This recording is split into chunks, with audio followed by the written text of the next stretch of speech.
कुंज बिहारी।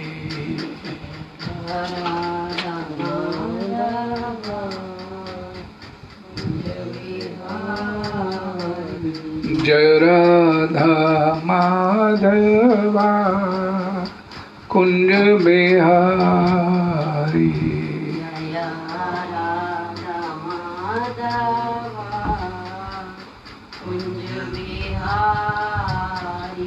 जय गोपीजन वल्लभा गिरिवरधारी।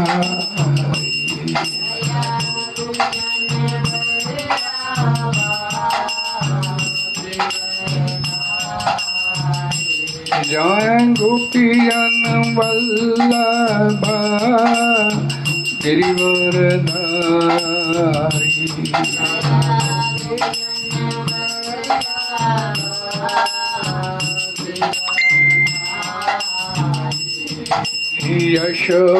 यशोधनंदन ब्रज जनरंजन।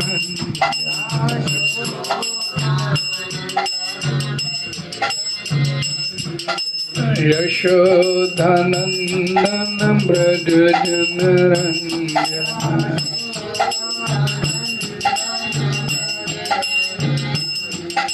यमुना तीरा बनछारी।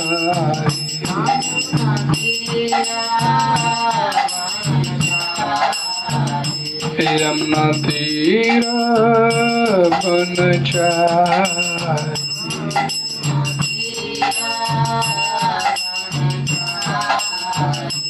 जय राधा माधवा कुंज बिहारी।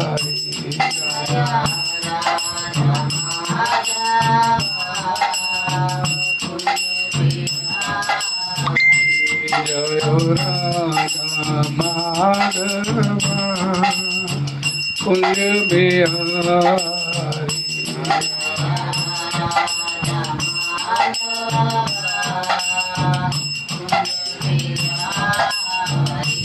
हरे कृष्णा कृष्ण कृष्ण हरे हरे हरे राम राम राम हरे हरे।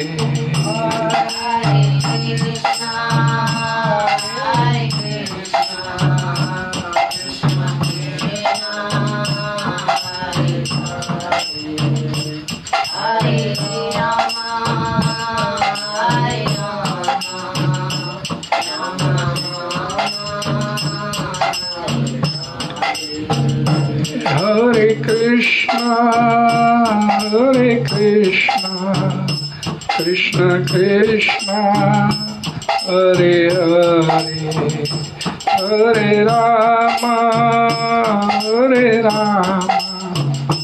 राम राम हरे हरे।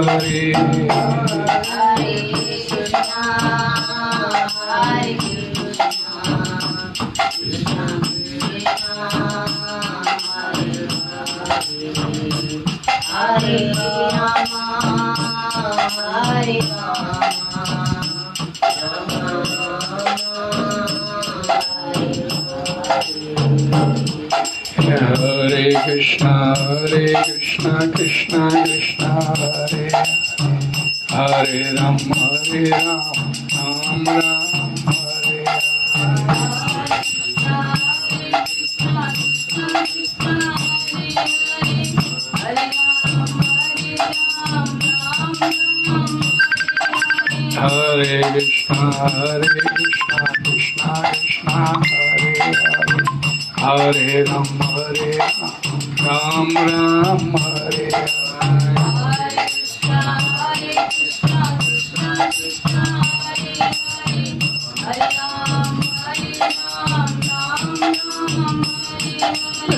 हरे Krishna Krishna Krishna Hare Hare Hare Ram Ram Ram Hare Hare. Hare Krishna, Krishna Krishna, Hare Hare.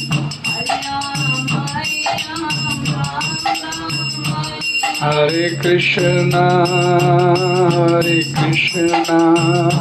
Krishna Krishna, Hare Hare, Hare Rama, Rama Rama, Hare Hare.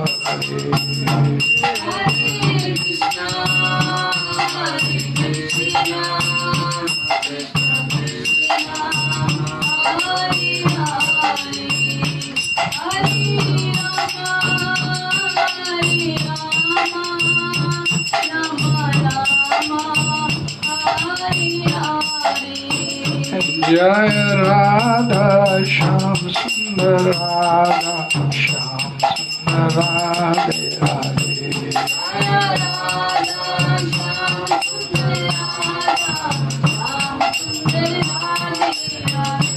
Jaya Nitai Gaur Sundar Nitai Gaur Sundar Gaur Hari.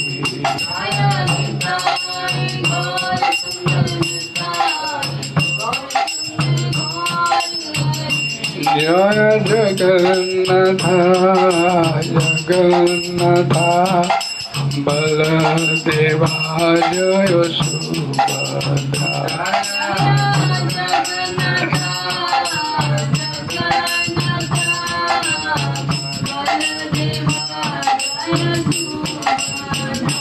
Nitai Gaur Hari Bol, Hari Bol, Hari Bol, Hari Bol.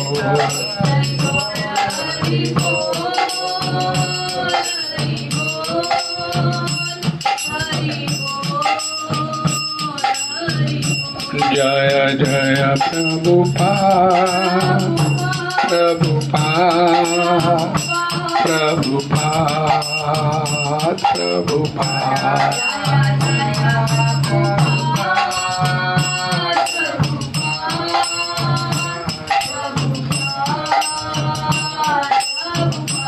Jaya Prabhupada, Prabhupada, Jagat Guru Srila Prabhupada.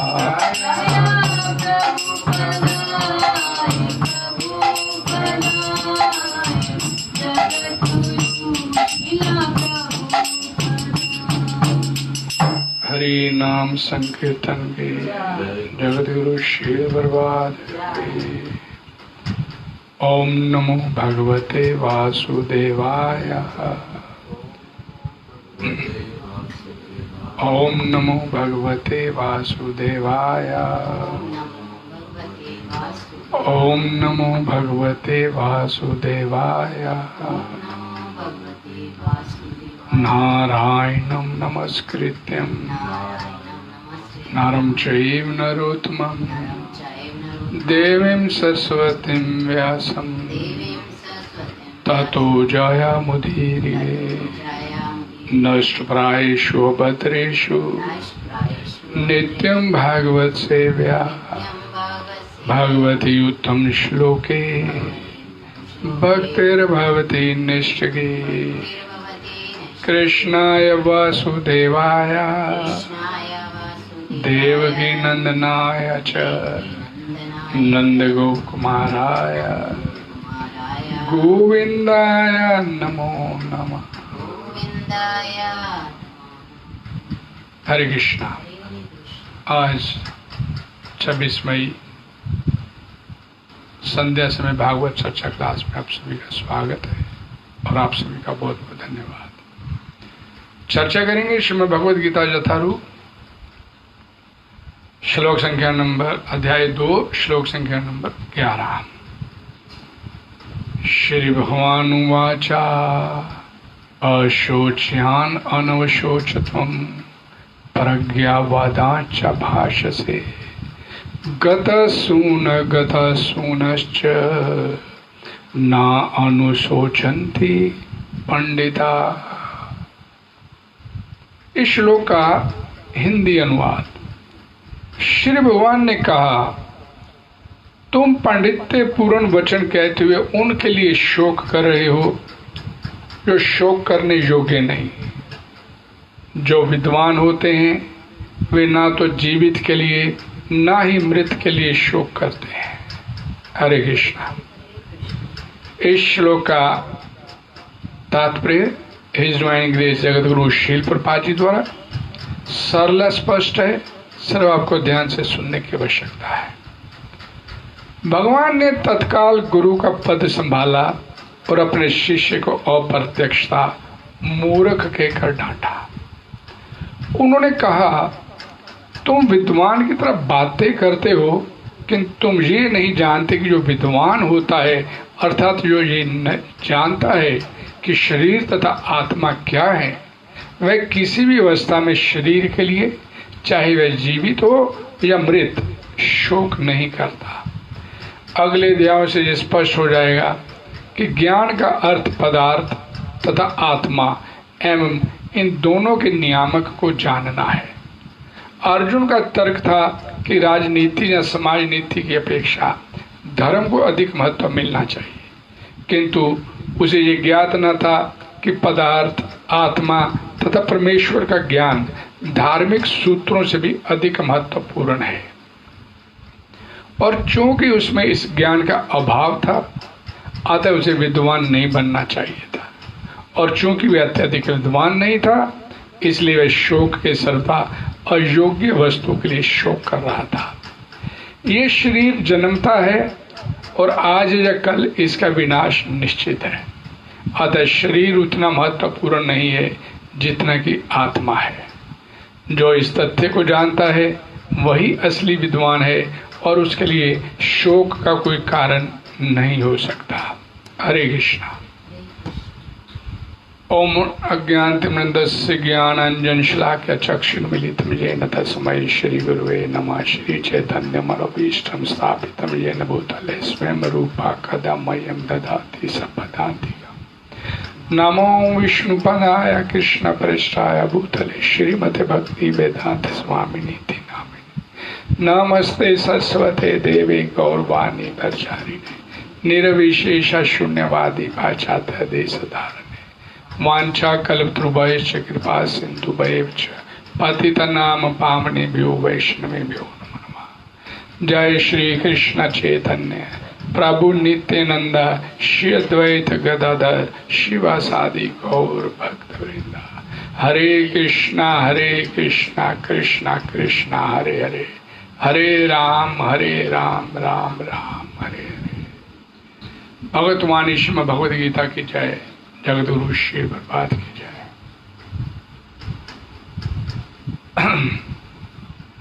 अशोच्यान अनवशोचत्वम प्रज्ञावदाश्च भाष्ये गतसूनश्च न अनुशोचन्ति पंडिता। ये भगवद गीता का वो श्लोक है जहां पर भगवान श्री कृष्ण ने अर्जुन को भगवत ज्ञान देना प्रारंभ किया। ये पहला श्लोक है जो अशोचयान, शोच अर्थात चिंता करना, दुख करना, भय करना, अशोचयान अनवशोचत्वम। और भगवद गीता समाप्त किया भगवान श्री कृष्ण ने अपना भगवत ज्ञान देते हुए अर्जुन को, तो इसी शब्द के ऊपर भगवान श्री कृष्ण ने समाप्त किया, मां शुचा सर्वधर्मान परित्यज्य माम एकम शरणं व्रजा अहम त्वाम सर्वे पापेभ्यो मोक्षयिष्यामि मां शुचा। शोच से शुरू किया और शोक पे खत्म किया कि शोक मत कर, चिंता मत कर, भय ना कर। और ये पहला श्लोक है, लेकिन इस श्लोक से पहले एक बड़ी महत्वपूर्ण बात जो अर्जुन को भगवान श्री कृष्ण ने, ये इससे पहले वाला श्लोक हम कल चर्चा किया था, कार्पण्य दोषो, कायरता, उपहित स्वभावा, मेरे अंदर एक कायरता का दोष आ गया। शिष्य अस्ते हम साधि माम त्वाम प्रपन्नम, मेरे को ज्ञान दो, मैं बाप की शरण में आ गया हूं। और ये कहने के बाद कि मैं बाप का शिष्य हो गया हूं, आपकी शरण में आ गया हूं, मेरे को उपदेश दो। तो ये कहने के बाद अगला जो श्लोक भगवान श्री कृष्ण ने बोलना शुरू किया, तम वाचा ऋषिकेशा प्रहसन एव भारता सैन्यो उभ्यो मध्य विषीदंतम इदम वचा। अर्थात हे भरतवंशी धृतराष्ट्र, उस समय दोनों सेनाओं के मध्य शोक मगन अर्जुन से कृष्ण ने मानो हंसते हुए ये शब्द कहे। अब हंसते हुए शब्द क्या कहे? अशोच्यान अनवशोचत्वम प्रज्ञावादांश भाष। हंसते हुए क्यों बोला भगवान ने? ये क्या इसके पीछे कारण था? हंसने का कारण एक ही था, मैंने कल भी इसका जिक्र किया था। एक तरफ तो भगवान श्री कृष्ण को अर्जुन बोलता है शिष्यस्तेयम शादी माम अहम त्वाम अर्पन्नम, और 7वें श्लोक में तो बोलता है मैं अब आपकी शरण में आ गया हूं, और 9वें श्लोक में आके भगवान श्री कृष्ण को बोलता है न जोत्से इति गोविंदम मुक्त्वा तृष्णिम भुवा, मैं युद्ध नहीं करूंगा। भाई कैसी शरणागति हुई है तेरी? अपना डिसीजन भी दे रहा है और पहले तू कह रहा है कि मैं अब आपकी शरण में हूं। तो इस बात को लेकर विशेष करके कि एक तरफ तो भगवान श्री कृष्ण को कहता है कि मैं अब आपकी शरण में हूं, और एक तरफ अपना डिसीजन भी देता है, निर्णय दे देता है कि मैं युद्ध नहीं करूंगा। और इससे पहले जब अर्जुन रथ पर बैठ गया अपना धनुष्यबाण छोड़ के, तो भगवान श्री कृष्ण जब उसको नपुंसक, हृदय दुर्बलता, कार्यता ऐसे शब्द बोले और डांटते हुए से बोला उत्तिष्ठा, खड़ा हो जा, युद्ध के लिए तैयार हो जा, तो बात नहीं सुन रहा।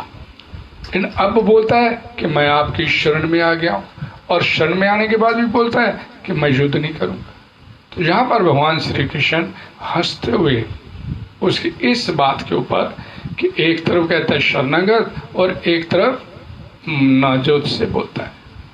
तो यहां पर भगवान श्री कृष्ण ने ये श्लोक जब बोला अशोच्यान अनवशोचत्वम प्रज्ञावादांश भाष से, अर्थात पहली बात कि अब उन्होंने यहां पर गुरु की पदवी संभाल ली है।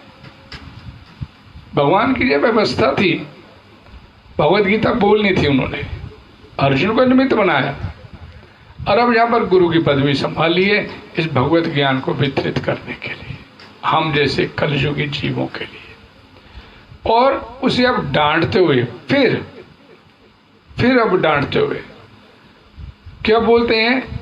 उनके लिए शोक कर रहे हैं जो सर्वथा शोक करने के योग्य नहीं है। अक्सर लोग भगवत गीता को समझ नहीं पाते, तो वो ये सोचते हैं कि ये दुर्योधन की बात कर रहा है, धृतराष्ट्र की बात कर, उनके लिए शोक कर रहे हैं। लेकिन जिन्होंने भगवत गीता का पहला अध्याय ध्यान से समझा, पढ़ा, वो जो समझते हैं कि यहां पर बात अब भगवान श्री कृष्ण किसकी कर रहे हैं। यहां पर भगवत ज्ञान, ये पहला श्लोक यहां पर भगवान श्री कृष्ण ने बोला और डांटते हुए अर्जुन को प्रज्ञावादांश भाष से, तू बातें तो बड़ी पंडिताई वाली कर रहा है, विद्वानों की तरह बोल रहा है, लेकिन तू विद्वान है नहीं, तू विद्वान है नहीं। ऐसी कौन सी बातें उसने विद्वता पूर्ण कर ली? तो जो विद्वान वाली बातें किया, हम इससे पहले पढ़ चुके हैं। कुल धर्म का नाश होगा, कुल धर्म का नाश होगा तो परिवार में अधर्म बढ़ेगा, अधर्म बढ़ेगा तो स्त्रियां दूषित होंगी, स्त्रियां दूषित होंगी तो वर्ण संकर संतानें पैदा होंगी, वर्ण संकर संतानें पैदा होंगी तो परिवार में पितरों को पिंड दान, जल दान करने की रीति खत्म हो जाएगी। रीति खत्म हो गई तो परिवार का कल्याण की जो योजनाएं होती हैं वो सारी की सारी समाप्त हो जाएगी। और मैंने सुना है, बोलता मैंने आचार्यों से सुना। अर्जुन बोलता जो विद्वान वाली बातें यहां पर हो रही, मैंने विद्वानों से सुना है कि परिवार को गिराने वाला फिर नरकों में वास करता है, पाप हो जाता है उससे, पाप हो गया तो नरकों में वास करेगा। तो इन विद्वत्ता पूर्ण बातों को भगवान श्री कृष्ण बोलते हैं तो बातें तो बड़ी पंडिताई वाली कर रहा है कि तूने, लेकिन तू वास्तव में विद्वान नहीं है। और गतासून गतासून जो चले गए, अगतासूनश्च जो जाने वाले, न अनुशोचंती पंडिता, जो विद्वान लोग होते हैं उनके लिए शोक नहीं करते। जो विद्वान लोग हैं उनके लिए शोक नहीं किया जाता। अशोच्यान अनमशोचत। शोक कब करता है जीवात्मा? इस संसार में आने के बाद।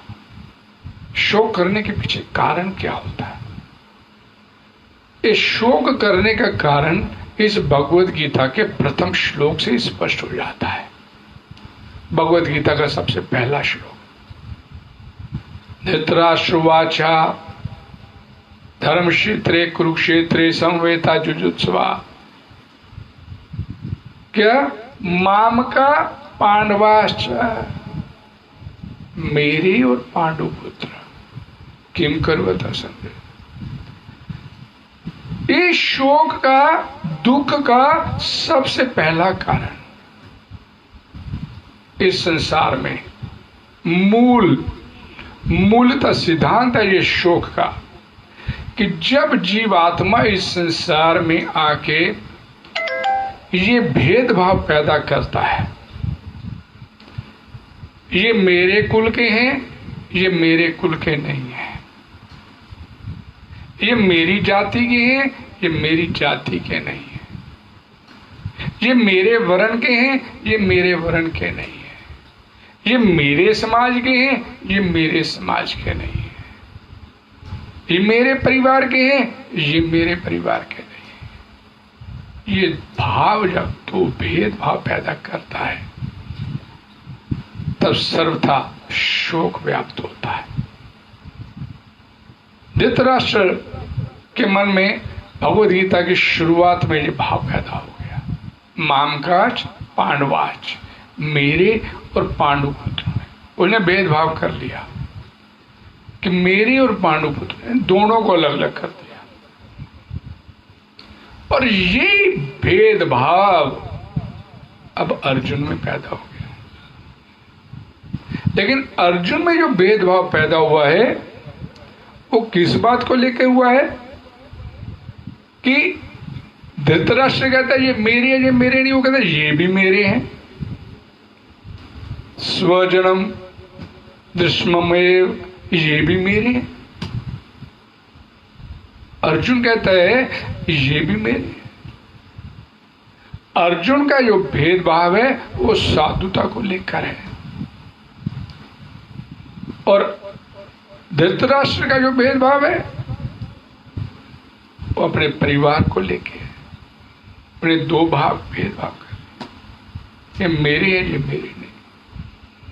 और अर्जुन भी कहता है ये मेरे हैं जो है नहीं, इन्होंने कहते ये भी मेरे हैं।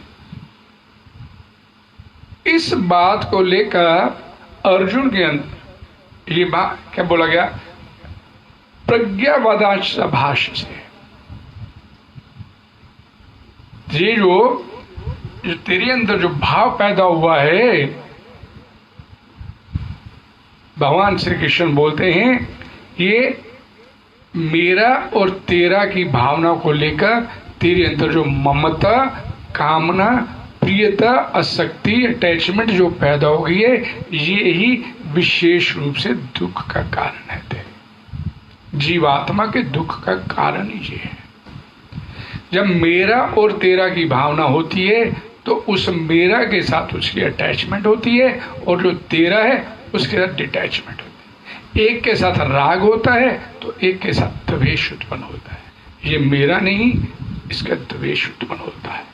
ये मेरा है, उसके साथ अटैचमेंट, ममता, प्रियता, मेरे को ये प्रिय है, वो भाव पैदा हो जाता है। इसीलिए यहां पर बोला गया अनम शोच तुम, उनके लिए शोक कर रहा है जो शोक करने के योग्य नहीं। अब शोक करने के योग्य क्या नहीं है, तो यहां पर और बड़ी महत्वपूर्ण बात है। गता सूनश्चा, क्या कहते हैं, जो चले गए और जो जाने वाले हैं। अरे यहां पे किसको बोला गया जो चले गए? कौन है जो जाने वाले हैं? किसको लेकर? अक्सर ये बात भगवत गीता की यहां पर समझ नहीं आती, बोल देते हैं। गत अर्जुन बोलता है जो चले गए उनके लिए वो शोक कर रहा है। क्या बोलता है कि कुल में अधर्म प्रमुख हो जाएगा, और धर्म प्रमुख हो गया,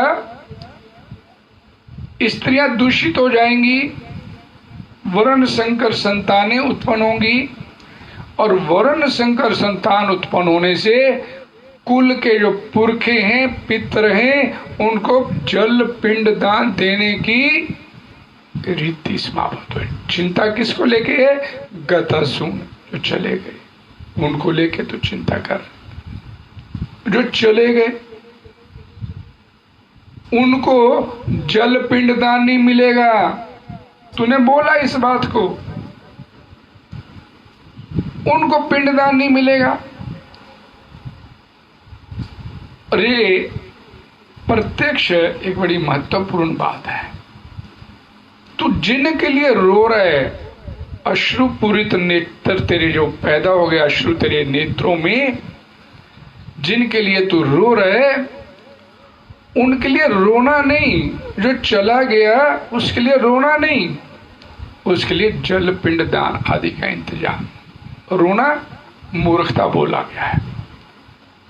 मृता नाम, एक बड़ा सुंदर स्कंद पुराण का एक श्लोक आता है, मृता नाम बांधवा ये तु श्रुणि मुच्यंती भूतले। मृता नाम बांधवा ये तु श्रुणि मुच्यंती भूतले, तान यथा पीबती प्रेता मृता पितृ। अर्थात जब कोई जीव आत्मा इस संसार से छोड़ जाता है, शरीर को छोड़ के जाता है, तो मृता नाम बांधवा, उस मरने वाले के जो भाई बंधु होते हैं उसके लिए श्रुणि मुच्यंती भूतले, इस भूतल पर, इस संसार में उसके जाने के बाद श्रुणि अश्रु, जो अश्रुपात करते हैं, आंसू बहाते हैं। तान यथा पीबंती, तान यथा पीबंती, उनको वो जो आंसू उनके भाई बंधु जहां पर बहाते हैं उस मरने वाले के लिए, उन आंसुओं को वो जो आत्मा चला गया प्रेतामृता है, उसको वो आंसू जिस लोक में भी, जिस जगह पर भी बैठा होगा, उसे वो आंसू परवश पीने को मजबूर होना पड़ता है। अर्थात उसे वहां पर दुख उठाना पड़ता है। जिसके लिए हम आंसू बहाते हैं, मरने के बाद वो आत्मा और ज्यादा दुख उठाती है। अक्सर आप लोगों ने देखा होगा, जब एक घर में बच्चा पैदा होता है, 2 महीने, 6 महीने, साल का हो गया, तो बच्चा कई बार रोना शुरू कर देता है। माता सोचती मैंने तो अभी तो इसे दूध पिलाया, माता पेट चेक करती, पेट भी ठीक है, बच्चे का रोना नहीं बंद होता। डॉक्टर के पास लेके जाते, डॉक्टर चेक करते हैं, सब कुछ ठीक है, अपने आप ठीक हो जाएगा, चिंता की कोई बात नहीं। तो वो बच्चा फिर अपने आप ही आधे घंटे बाद, घंटे बाद, 2 घंटे बाद रोता रोता अपने आप चुप पड़। क्यों रोता है वो? उसे कोई शारीरिक समस्या नहीं है, क्योंकि अभी तक उसकी वृत्ति अपने पिछले उस संसार से जुड़ी हुई होती है। अपने आप हंसना शुरू कर देता है, अपने आप रोना शुरू कर देता है, क्योंकि उसके जो पिछला परिवार है कभी उसके लिए आंसू बहाता है, कभी उसको देखकर प्रसन्न होता, उसको याद करके प्रसन्न होता। तो ये वृत्ति उसके पीछे जुड़ी हुई है। ये इसके पीछे एक हमारे स्कंद पुराण में से ये श्लोक बोला। तो गता सुन चले गए, उसके लिए आंसू नहीं बहाए जाते हैं। और इससे भी और बड़ी महत्वपूर्ण बात मैंने उस समय इन्हीं श्लोकों के ऊपर बताई थी। प्रभुपाद जी ने उस समय अपने तात्पर्य में लिखा था कि संसार में हम सब लोग आते हैं तो हमारे ऊपर पितरों के, माता के, पिता के, पशु पक्षी के, ऋषियों मुनियों के, सब प्रकार कई प्रकार के ऋण होते हैं हमारे ऊपर। और उन ऋणों को ऋण कैसे किया जा सकता है? सिर्फ और सिर्फ मुकुंद दाता भगवान श्री कृष्ण की प्रेमा भक्ति करके आप उनके ऋण से पूरी, अदरवाइज आपको वो सारे कर्म कांड करने पड़ेंगे जो हमारे वेदों पुराणों शास्त्रों में बताए गए। अगर आप भगवान की भक्ति में, भगवत गीता में भगवान आगे बोलेंगे, पितरों को दिए जाने वाला तर्पण भी मैं हूं, और भगवान कृष्ण की सेवा में लग गए हैं तो फिर कोई तर्पण, जल, पिंडदान करने की आवश्यकता नहीं है। पेड़ की जड़ में पानी डाल दिया तो अलग से पत्ते और टहनियों को जल देने की आवश्यकता नहीं होती। पत्ते टहनियों को अपने आप पोषण मिल जाता है। इसी तरह जब हम भगवान श्री कृष्ण की सेवा में लगते हैं तो हमारे को इन ऋणों से ऋण होने की आवश्यकता नहीं है। पितरों के लिए फिर कुछ अलग से करने की आवश्यकता नहीं है। वो अपने आप, अगर भगवान जड़ में जल दे दिया, भगवान की सेवा कर दी, तो सारे ऋणों से ऋण अपने आप हो जाते। अब भगवान श्री कृष्ण यहां पर ये बोलते हैं प्रज्ञावादा च भाष्य से, बड़ी पंडिताओं वाली बातें कर रहे, विद्वानों वाली बातें कर रहे है नहीं है तू, लेकिन बातें कर रहे। क्यों? क्योंकि एक तरफ तो तू कह रहा है कि पितरों को जल तर्पण नहीं दिया जाएगा, पितर में गिर जाएंगे, तो इसका मतलब तू ये बात मानता है कि शरीर है और आत्मा है, आत्मा चली, पितर चले गए, लेकिन है तो पितर वो। इस बात को तू भी ईमान स्वीकार कर रहा है, और ऊपर से तू कह रहा है शोक कर रहे हैं उनके लिए। बस शरीर एक दिन अवश्यंभावी गिरेगा, ये सर्वविदित है। शरीर जब माता के गर्भ में अस्तित्व में आता है तो शरीर का मरने तक का सफर उसका शुरू हो जाता है माता के गर्भ से। और जब 9 महीने के बाद माता के गर्भ से बाहर निकलता है, इस संसार में पदार्पण करता है, तो उसका मरने तक का सफर शुरू हो जाता है। अक्सर लोग बोलते हैं किसी के मरने पे वो आदमी पूरा हो गया, तो पूरा होने का भाव क्या होता है कि उसका जो माता के गर्भ में अस्तित्व के में आने के बाद उसका जो मरने तक का सफर है वो सफर पूरा हो गया। उसका व्यक्ति पूरा हो गया का मतलब उसका सफर पूरा हो गया, उसका मृत्यु तक का सफर शुरू हो जाता है। अब वो सफर माता के गर्भ में भी समाप्त हो जाता है। पैदा होने के 2 साल, 2 महीने, 10 साल, 20 साल, 50 साल, 100 साल, ये उसके अपने कर्मों के ऊपर निर्भर करते, उसका शरीर कितना। एक बात तो ये तय है कि एक निश्चित समय के बाद ये शरीर आपको त्यागना है। शरीर आपके ना चाहने पे भी आपसे वापस लिया जाएगा। तो फिर ये पता है, ध्रुव सत्य है, तो फिर तो क्यों उसके लिए शोक कर रहे हैं? ये और बात, तो उनके लिए क्यों शोक कर रहे हैं? और दूसरी बात, जो चले गए उनके लिए शोक करना तेरा बनता नहीं, क्योंकि तू इस बात को समझ रहा है कि शरीर है, आत्मा है। और दूसरी बात, जो जाने वाले हैं, आज तू जिस सामने खड़े हैं, मेरे भीष्म पितामह है, तातश्री हैं, द्रोणाचार्य हैं, ये सामने मरेंगे, ये जितने खड़े, उनके लिए तू शोक करे जो जाने वाले। शरीर और आत्मा, यहां पर भगवान श्री कृष्ण इस बात को स्पष्ट करना चाहते हैं कि ये जो भगवत गीता है, इसका मूलभूत जो ज्ञान है कि यही है कि ये हम एक नहीं, हम दो हैं। मैं आत्मा हूं और मैं आत्मा को ये शरीर मिला हुआ है, और ये शरीर ने एक दिन नाश होना ही होना है।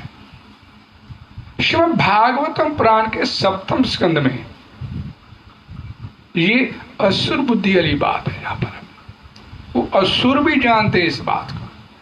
जब हिरण्यकश्यप का वध हो गया और हिरण्यकश्यप अपनी भतीजे हिरण्यकश्यप के संतान जो हैं और उनकी पत्नी और अपनी माता को ये ज्ञान देता है, राजा सुयज्ञ की कथा सुनाता है। जब एक राजा सुयज्ञ मारा गया युद्ध भूमि में, तो उसकी पत्नियां, रानियां उसकी डेड बॉडी को, उसकी शरीर को लेकर रो रो के विलाप करती हैं। तो उस समय उनका रोने जो विलाप था, इस कदर ऊंचा हुआ कि ये विलाप यमराज के कानों तक पहुंचा। तो यमराज एक बालक का रूप लेकर उस राजा सुयज्ञ के उस युद्ध भूमि के स्थान पर एक बालक का रूप लेके, और वहां पर वो ज्ञान देते हैं, इस बात को स्पष्ट करते हैं कि तुम किसके लिए शोक कर रहे हो। अगर शरीर को लेकर शोक कर रहे हो तो शरीर आपके सामने पड़ा है, इसको रख सकते हो तो रख लो, कितनी देर रख सकते। शरीर को लेकर शोक कर रहे हो तो ये शोक करना आपका बनता नहीं है, क्योंकि जे राजा सुयज्ञ गया है तो आपने भी जाना है। ये नहीं कि राजा सुयज्ञ चला गया, हम रह गए, हमने नहीं जाना, आपने भी जाना है। ये शरीर का एक दिन नाश होना है, ये अवश्य भावी।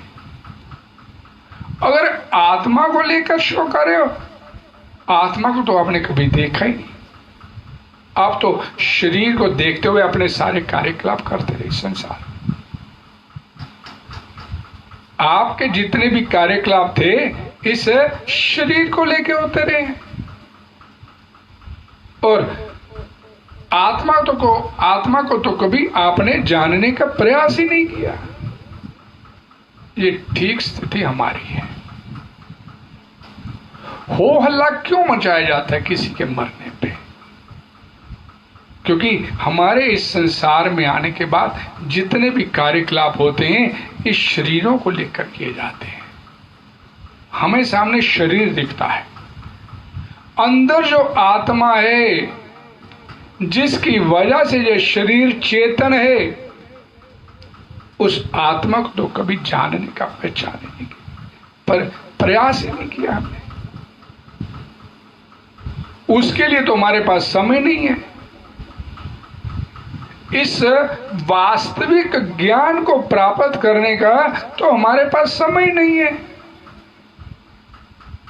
मैंने पहले भी बताया था कि भगवत गीता सभी के घर में पड़ी है। जिससे भी पूछे, मैं कई बार पूछ रहा हूं, भगवत गीता है जी? हाँ जी, भगवत गीता तो है, लाल कपड़े में बड़े संभाल के रखी है। बहुत संभाल के रखिए, उसे पढ़ने का नहीं हमारे पास। समय की बात नहीं, समय है, समय है। लेकिन उस भगवद गीता को पढ़ना नहीं चाहते, इस वास्तविक ज्ञान को प्राप्त नहीं करना चाहते। ऊपर से कहीं कोई जिक्र होगा तो बातें करेंगे, हाँ जी आत्मा है शरीर है, हम आत्मा है शरीर नहीं, लेकिन प्रैक्टिकल नहीं, उसको व्यवहारिक तौर पर इस ज्ञान को कभी भी आत्मसात नहीं किया हम लोगों ने। बातें करेंगे प्रज्ञावादांश भाष से, बातें तो विद्वता पूर्वक करेंगे, लेकिन इस ज्ञान को ज्ञान विज्ञान सहितम, आगे भगवान बोलेंगे, इस ज्ञान को अपने जीवन में धारण कर, वो धारण करने के लिए इस ज्ञान को तैयार नहीं, व्यवहारिक रूप से इस ज्ञान को आत्मसात करने के लिए तैयार नहीं। और यहां पर अर्जुन हम जैसे बद्ध जीवों का प्रतिनिधित्व कर है नहीं, वो ज्ञानी नहीं है, भगवान का संगी साथी है, शाश्वत साथी भगवान का, लेकिन भगवान की व्यवस्था के अनुसार हम जैसे बद्ध जीवों के कल्याण के लिए अर्जुन अब ये भूमिका निभा रहा है। और उनके लिए शो कर रहा है जो जाने वाले सामने खड़े, इनके ऊपर पलट के कैसे वार करूंगा। इसी अध्याय में दूसरे हम पढ़ चुके अभी कि ये सामने गुरु द्रोणाचार्य हैं, सामने भीष्म पितामह है, इन पे मैं पलट के कैसे वार करूंगा। मैं नहीं करूंगा, मैं भिक्षा मांग के गुजारा कर लूंगा। भाई तू नहीं मारेगा तो क्या कभी मरेंगे नहीं क्या वो? तू क्या मान के सोच के इस बात कर रहा है? हमारी भी स्थिति यही है, हम भी अपने बारे में यही सोचते हैं, हमारा मरना नहीं होगा। अपने मरने के बारे में कभी सोचते नहीं, और दूसरे किसी को खांसी थोड़ी सी भी आए और भाई चेक करा ले, समय का पता नहीं। अपने बारे में निश्चिंत है कि अपने को कुछ नहीं होने वाला, लेकिन दूसरे को थोड़ी सी खांसी आ जाए, भाई दिखा ले डॉक्टर। ये हमारी स्थिति है। न अनुशोचंती पंडिता, भगवान बोलते हैं जो चले गए, जो जाने वाले हैं, उनके लिए विद्वान लोग शोक नहीं करते। इसी बात को लेकर यहां पर बोला गया कि शोक नहीं करते, कि शरीर और आत्मा ये अलग अलग डिपार्टमेंट हैं, और हमने कभी आत्मा के बारे में, अपने बारे में, आत्मा मीन अपने बारे में कभी भी सोचने का प्रयास नहीं किया। इस शरीर की तो लीपापोती करते चले आ रहे हैं, शरीर कैसे बना रहे, शरीर कैसे चकाचक बढ़िया बना रहे, उसके लिए तो सारी जिंदगी ताउम्र प्रयास करते रहते हैं। लेकिन इस आत्मा को क्या चाहिए, इसके बारे में कभी भी सोचने का प्रयास नहीं करते। गाड़ी में पेट्रोल डलवा दिया, बढ़िया गाड़ी चल रही है, लेकिन गाड़ी को चलाने वाला जो ड्राइवर है उसके बारे में नहीं सोचते। क्यों नहीं सोचते उसके बारे में? क्योंकि इस ज्ञान को प्राप्त ही नहीं करना चाहते। कहीं सत्संग होगा, सत्संग में चले भी जाएंगे, जाकर भी वहां जो मन है उस संसार में घुमा के रखेंगे। अर्थात सत्संग में जाने के बाद भी सत्संग में नहीं रहे हम, सत्संग में जाने के बाद सत्संग का लाभ नहीं उठा पाए, और स्थिति वही पुरानी, पुनरपि जननम पुनरपि मरणम, बार बार जन्म लेते हैं, बार बार मरते हैं, इसी में चले गए हुए। इसमें श्रील प्रभुपाद जी क्या बोलते हैं?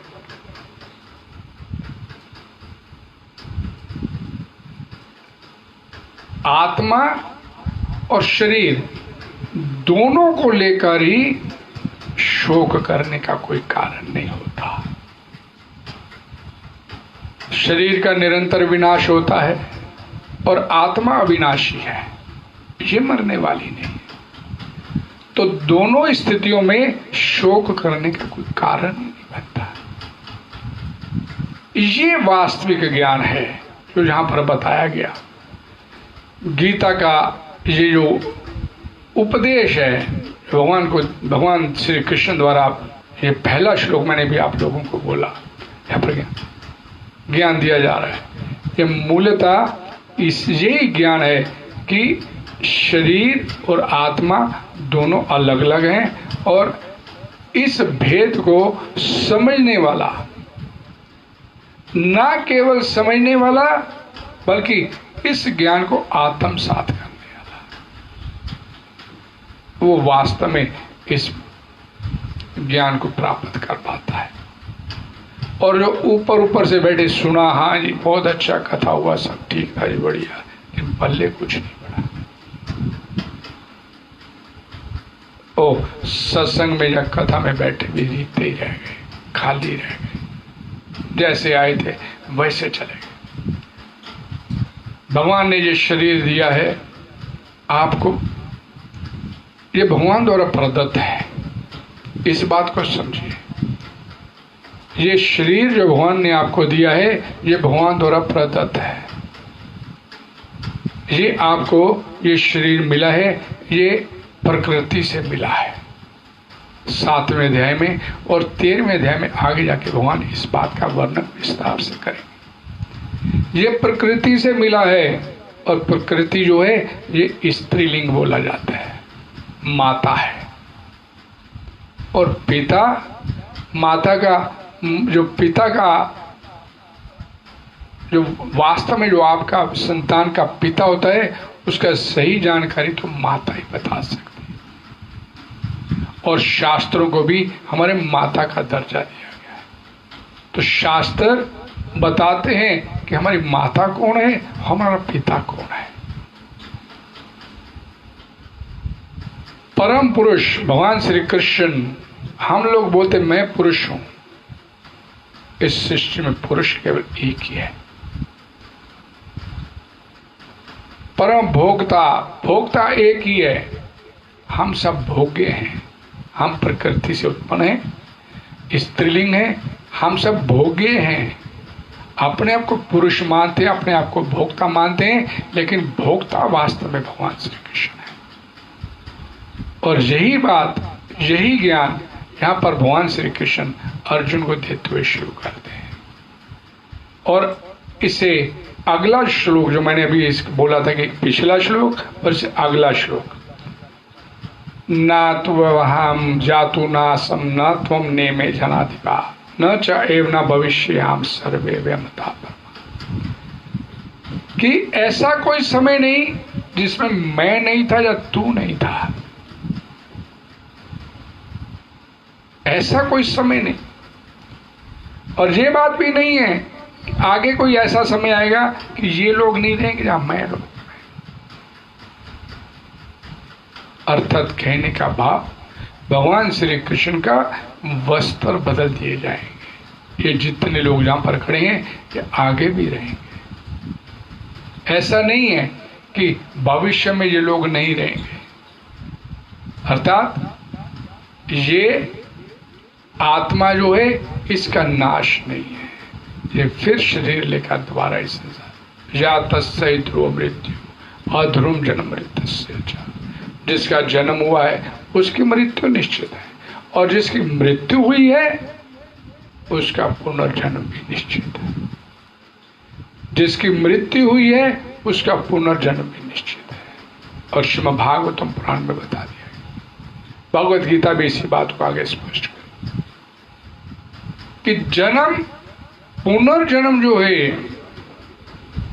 वो जीवात्मा उस पुनर्जन्म के लिए पूरी तरह से अपने आप में इस फैसले को लेने के लिए स्वतंत्र है कि वो अगला जन्म इस संसार में लेना चाहता है या भगवान के धाम में लेना चाहता है। ये पूरी तरह से जीवात्मा के अपने ऊपर निर्भर करता है। भगवान श्री कृष्ण बोलते हैं अंत काले च मामे स्मरण मुक्त क्लेवरम, जब प्रजाति संबंध, अंत समय का तू मेरा सिमरन करते हुए शरीर को छोड़ेगा,